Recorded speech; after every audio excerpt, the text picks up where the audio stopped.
I debated posting this story for almost a year. The only reason I'm finally sharing it is because the man responsible still hasn't been identified. The detective handling my case told me something I'll never forget. If sharing what happened makes even one person more cautious, then it's worth it. I still don't know if the person who came to my door that night was ever a real police officer. I don't think he was. I was 26 years old at the time, and I was living alone in a small rental house just outside the city. It was one of those neighborhoods where nothing ever seemed to happen. Kids played basketball in the street during the day. People waved at each other while walking their dogs. And the biggest complaint on our neighborhood Facebook page was usually someone leaving their trash cans out too long. Crime wasn't something I worried about. Not even once. It was a Thursday night in early November. I had work the next morning, so I was asleep before midnight.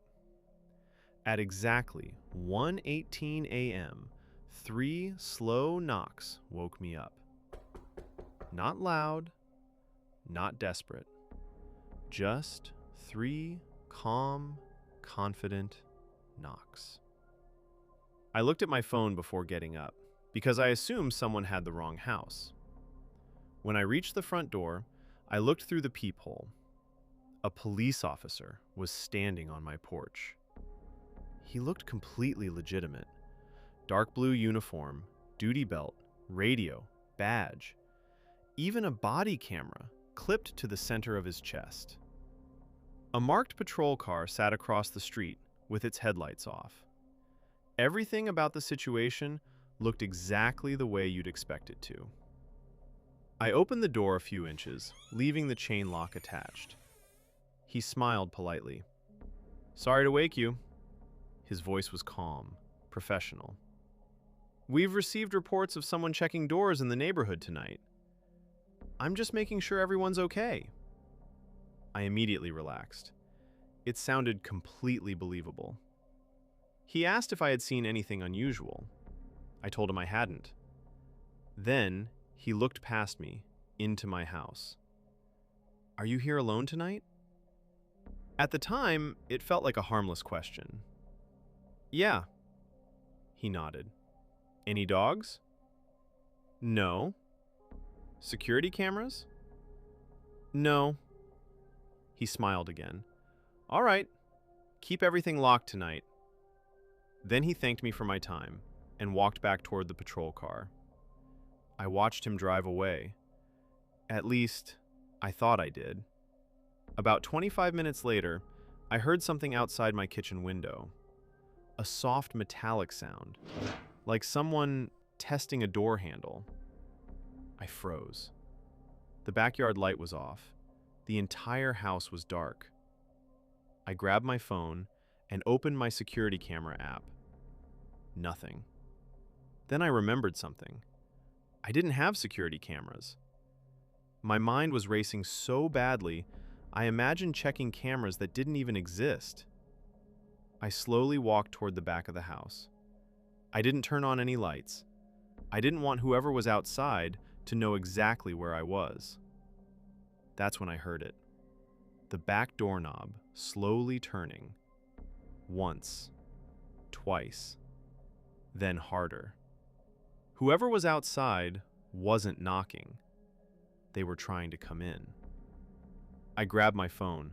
My hands were shaking. I called 911 without making a sound. The dispatcher answered. I whispered, "Someone is trying to get into my house." She told me to stay hidden, stay away from windows, stay away from doors, and wait for officers to arrive. Those few minutes felt like hours. I stood there, in complete darkness, listening. Then, everything stopped. No footsteps, no voices, no movement. Nothing. And somehow, that silence scared me more, because I didn't know if they had left or if they were just waiting. Then I saw lights outside, flashing lights, The police had arrived. I have never felt more relieved in my life. I unlocked the front door only after an officer identified himself. This time, I knew it was real. Several officers searched the backyard, the fence, the alley behind my house, every possible place someone could hide. But they found nothing. No suspect, no footprints, nothing. It was like whoever had been there had disappeared. One of the officers asked me to explain exactly what happened, so I told him everything. The person outside, the back door, and then I mentioned the officer who had visited earlier. The moment I described him, the officer's expression changed. What officer? I thought he didn't understand. The one who came here earlier.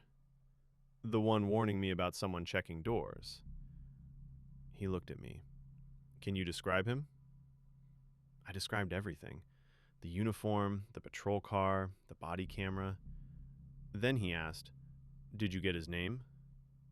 No. Badge number? No. What department was he with? And that's when I realized something. I had opened my door. I had trusted him. I had answered every question. But I never once asked who he actually was. The officer stepped outside. I could hear him talking over his radio. A few minutes later, he came back inside. His expression had changed. He looked concerned. We didn't have anyone assigned to this neighborhood tonight. I stared at him. What do you mean? He answered, no officers were conducting door-to-door checks. And that was the moment I understood. The man at my door was never there to protect me. He was there to learn about me. And the worst part? I don't know if he ever wanted to break into my house. Maybe he only wanted to know how easy it would be.